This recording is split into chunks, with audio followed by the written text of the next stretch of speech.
In a daring challenge, I called upon Skyrim mod authors to craft a unique mod in 1 month, all centered around the haunting theme of death. From mods that envelop you in a chilling atmosphere, to those that introduce brand new quests, mechanics, and so much more. We're diving deep into some incredible creations. I'll be taking you through each submission, and as we approach the climax of this video, I'll unveil the winners. These top picks have been voted for by a panel of judges including myself, other Skyrim YouTubers, and esteemed mod authors from our very own community. As for the stakes, well, not only is there a game key for Cyberpunk 2077 plus its DLC up for grabs, but the creator of the top voted mod will also walk away $100 richer. So brace yourselves for our first ever Mod Jam.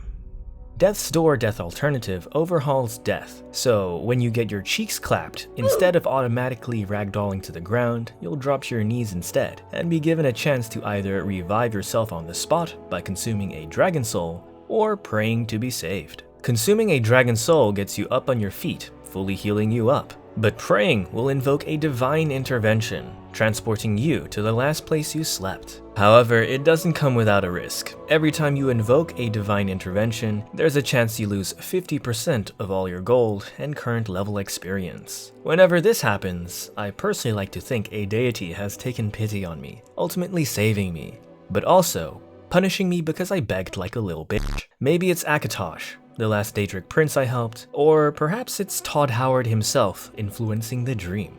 Who knows? Additionally, every time you pray, the risk of losing gold and experience increases the next time you pray, and this risk only resets once you level up. So it's a fairly neat mechanic that incentivizes the player to think more carefully and not put themselves in a scenario where they have to beg like a little bitch. Now sometimes it does take a while for the mods menu to pop up, which can lead to some awkward interactions. And players using the Skyrim Souls mod, like myself, may also have an unintended exploit at their fingertips, making crawling away from fights to safety before voring dragon souls a viable playstyle. Also, good luck if you're a werewolf or vampire lord, because praying won't teleport you away, though you may be forced to transform instead. Add time.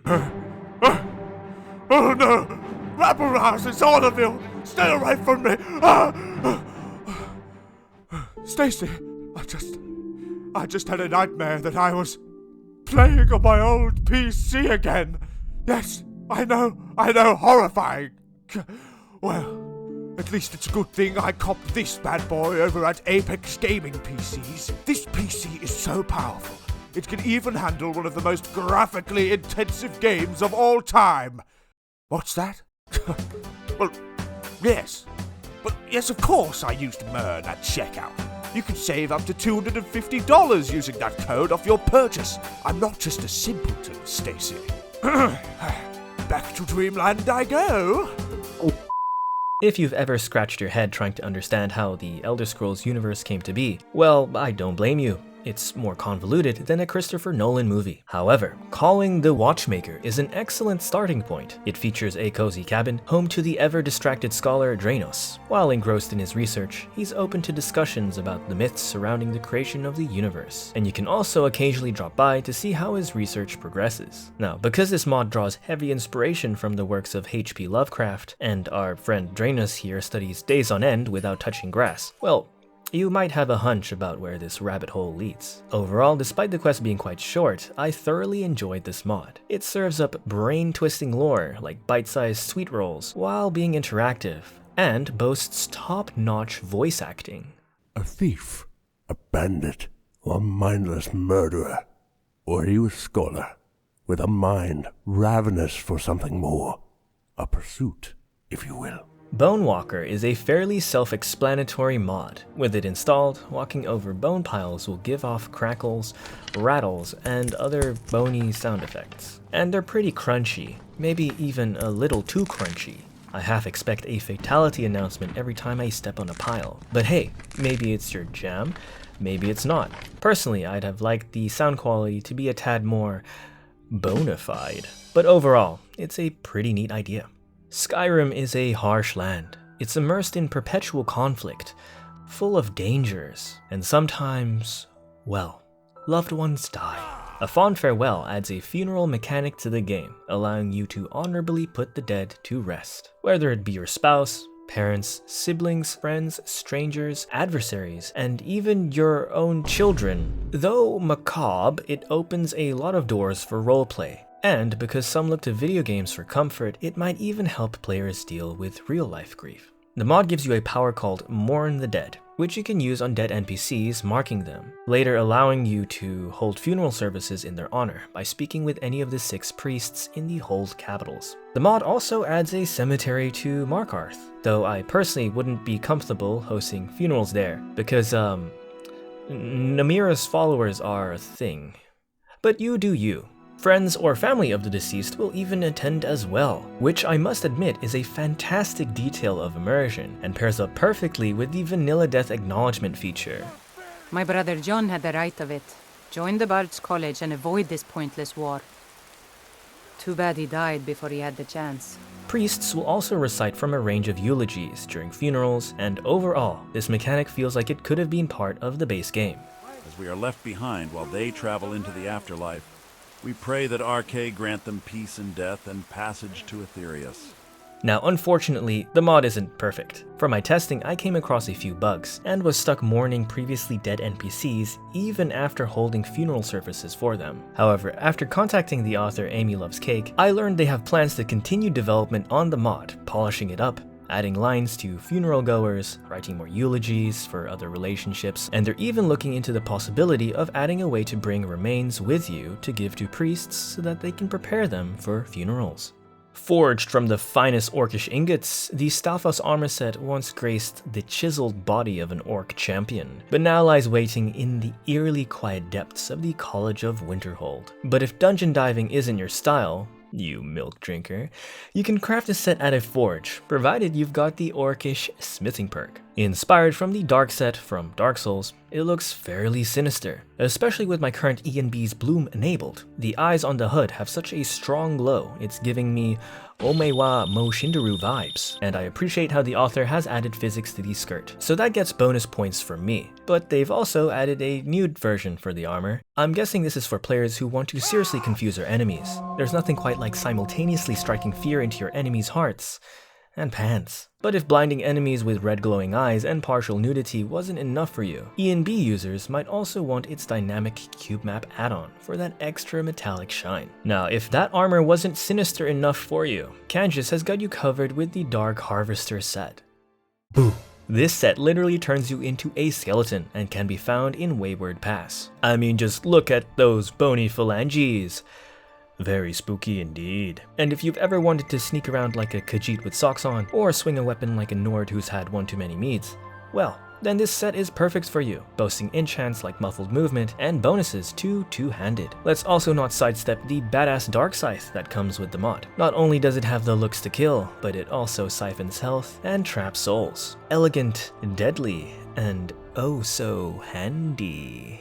And speaking of trapped souls, Grief is a short quest you can stumble across in the Soul Cairn, where you uncover the backstory of Angarion the Bold. He's a character who actually made a previous appearance in the Elder Scrolls Blades. You know, that other Elder Scrolls game. Yeah, no, me neither. Now, despite the fact Angarion is both arrogant and used to serve the Twinkie racist elf gang during the invasion of Hammerfell, I still found a piece of myself feeling sorry for him, which I then immediately ripped out. I feel no sympathy for Thalmor scum.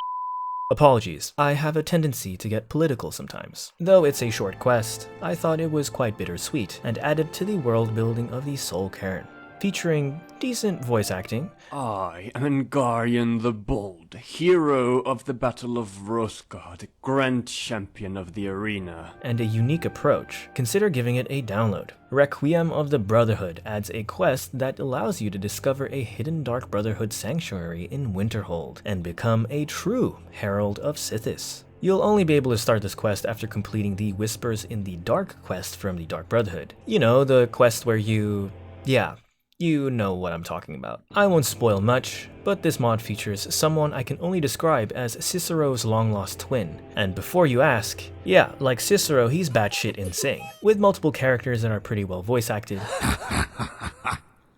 You have done so much, but understand so little. Extra side stuff to snack on, boss fights, secrets to uncover, a new armor set, spells, weapons, and even an epic mount you can obtain.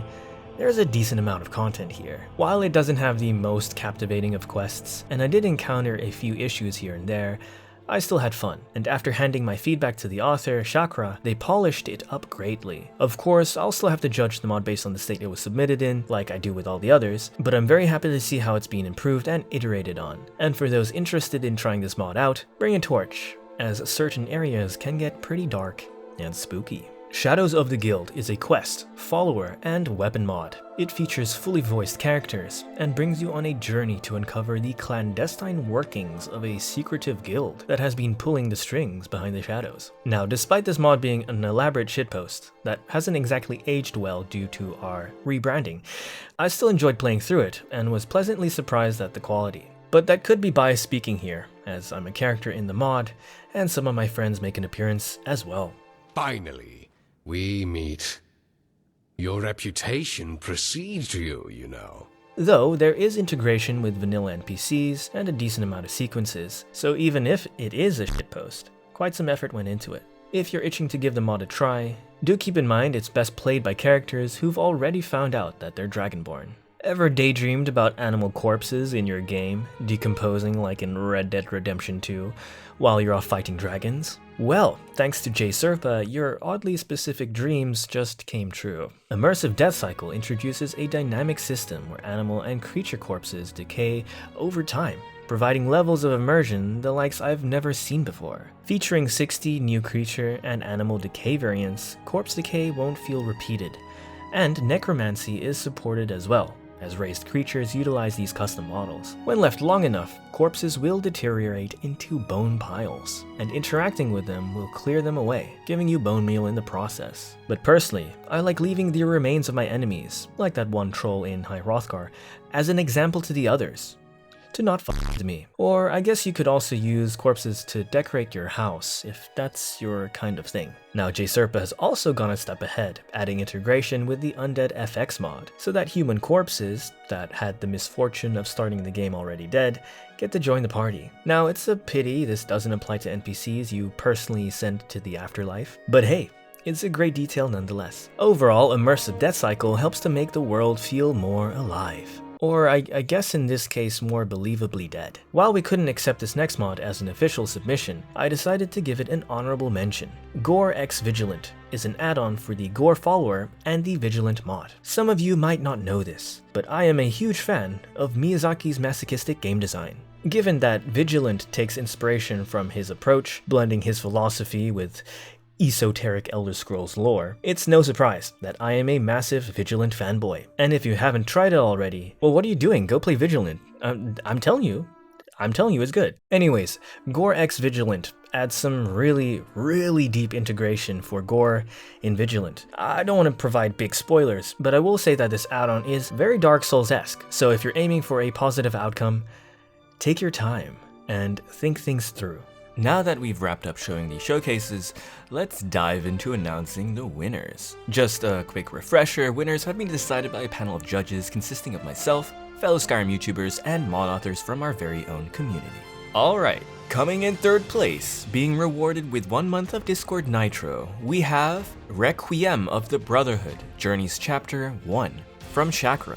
And coming in second place, winning a key for Cyberpunk 2077 along with its new DLC, Phantom Liberty, we have A Fond Farewell from Amy Loves Cake.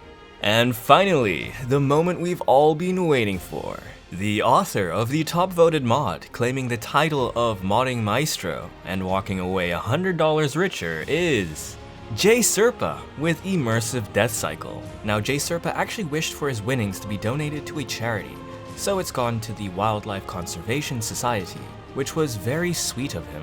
Though this video took way longer to make than expected, it was a lot of fun, and I'll be applying what I've learned here to future mod jams. I hope these competitions encourage more and more people to get into making mods, and hopefully influences the community for the better. If you enjoyed this video and wish to see more competitions down the road, be sure to leave a like and subscribe. Consider grabbing some merch and supporting the channel on Patreon. My patrons help me produce the content you're watching and organize events like this mod jam. Take care, lads and lasses, and I'll hopefully see you next time.